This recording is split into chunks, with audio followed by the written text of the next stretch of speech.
Hey guys, let's get more news about Warriors, but first, don't forget to subscribe and leave your like. Golden State Warriors, Stephen Curry dedicates Team USA's win vs. Canada to special person. Being one of the best basketball players on the planet does have its downsides. For Golden State Warriors superstar Stephen Curry, this includes having to spend time away from his family during the summertime in order to represent the national team on the grandest of stages. On Wednesday night, the former back-to-back MVP took part in Team USA's exhibition game against Canada, which the Americans won, 86-72. Curry, however, had to miss his daughter's birthday for the contest.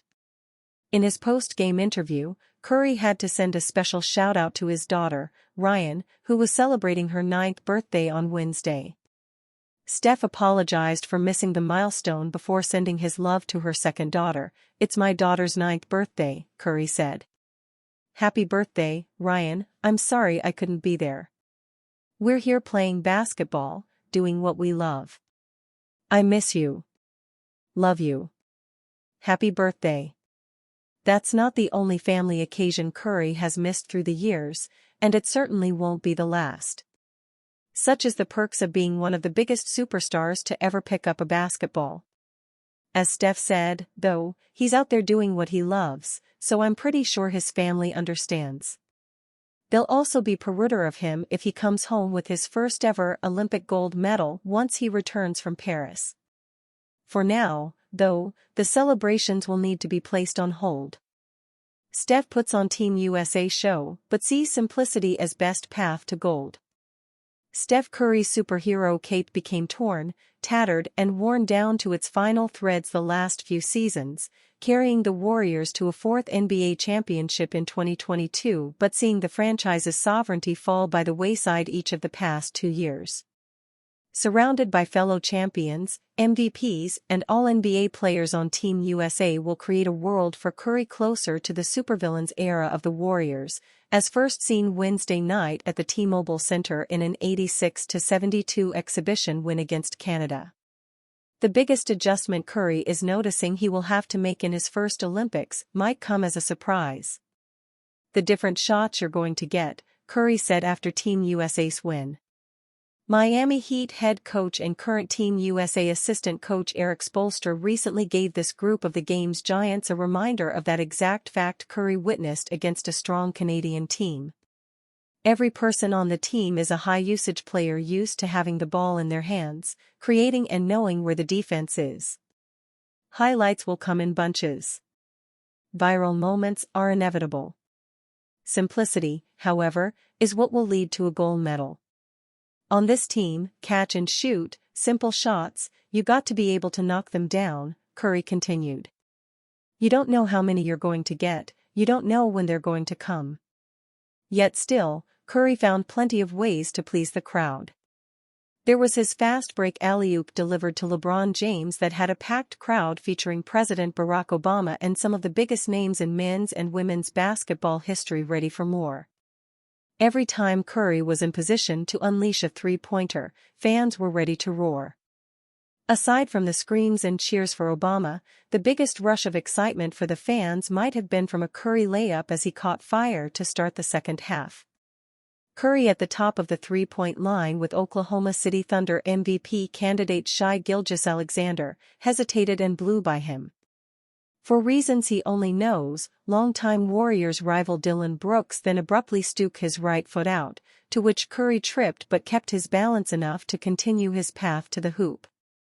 Recovering too late from behind, Gilgeous-Alexander fouled Curry in the air as the ball bounced off the glass and swished through the net for 2 points. Pose. Smile for the camera. A Curry special. "Just having fun," Curry said. "I obviously got to the basket and I slid across. I was trying to get back up, but I got stuck so I went with the pose and gave myself a second to get back up. You know I like to have fun and enjoy myself. Didn't take me long to find an opportunity tonight." Getting used to playing alongside a brand new group also was evident, especially early on as Team USA's offense struggled after the opening tip. chemistry being closer to combustion than a science fair winner even happened for Curry and James. Warriors' Steve Kerr offers eye-opening view on trading Kuminga, others. For a team that has not exactly reeled in a major star piece, the Golden State Warriors have been as active as anyone in the NBA's off-season market here as we approach mid-July, with 3 new players coming in and 2 Hall of Fame veterans, Klay Thompson and Chris Paul, exiting stage left. But the hope remains that they can change their luck on the star front, as they continue their pursuit of Jazz big man Lauri Markkanen, among other potential top scorers. One complicating factor might well be what, exactly, the Warriors would be willing to give up in a trade. While other executives have noted that the Dubs do not want to deal away 21-year-old rising star Jhonatan Kuminga, and would not include him in trade discussions, coach Steve Kerr threw some cold reality on that idea.